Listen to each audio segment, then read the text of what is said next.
Very grateful to each one of you for your prayers on my behalf when I was sick.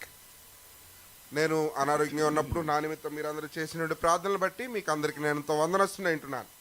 And more than the sickness, there was much gain I heard in meeting with the Lord and speaking to Him face to face. కాబట్టి నా యొక్క అనారోగ్యం కంటే ఎక్కువగా దేవునితో కూడా నేను సహవాసం కలిగినట్లో నేను కలిగి ఉంటే బాధ ఆయనతో నేను ముఖాముఖిగా నేను కలిగి ఉండిట్లో ఉన్నటువంటి నేను కలిగి ఉన్న బాధ మరీ ఎక్కువగా ఉంటుంది. And it was so sweet to see the liquid love flowing through him, and all questions which I had were answered when I was in his presence. కాబట్టి ఆయన యొక్క ప్రేమ ప్రవాహం వలె నా మీదకి వచ్చుట, నా యొక్క ప్రశ్నలన్నిటికీ కూడా ఆయన జవాబు చెప్తా నేను ఎంతగానో అనుభవిస్తూ వచ్చాను. We are all privileged people.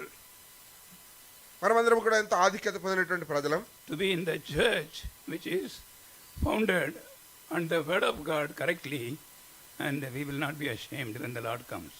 కాబట్టి దేవుని యొక్క వాక్యము చేత కనుగొనబడినటువంటి యొక్క సంఘములో ఉండుట ఇదంతా ఆధిక్యత. ఆయన వచ్చినప్పుడు మనం ఏమాత్రము సిగ్గుపరచబడము. As long as the individuals are there, their individuality many times contrary to the love of God, and there may be jealousy, anger, taking revenge, so many things. But if we cry to the Lord and live close to Him, obeying Him in whatever He says, then there can be a complete recovery in any church.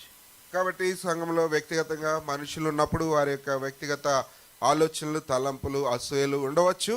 అయినప్పటికీ మనము దేవుని వాక్యము చెప్పినట్లుగా నడుచుకుంటూ ఆయనకు ప్రార్థన చేస్తూ ఉన్నప్పుడు ఎట్టి సంఘములు అయినప్పటికీ సమస్తమును కూడా తిరిగి సమకూర్చబడగలుగుతుంది. Before we take part in the Lord's table, we are turning to 1 Corinthians and chapter 5, please. 1 Corinthians chapter 5, verse 7.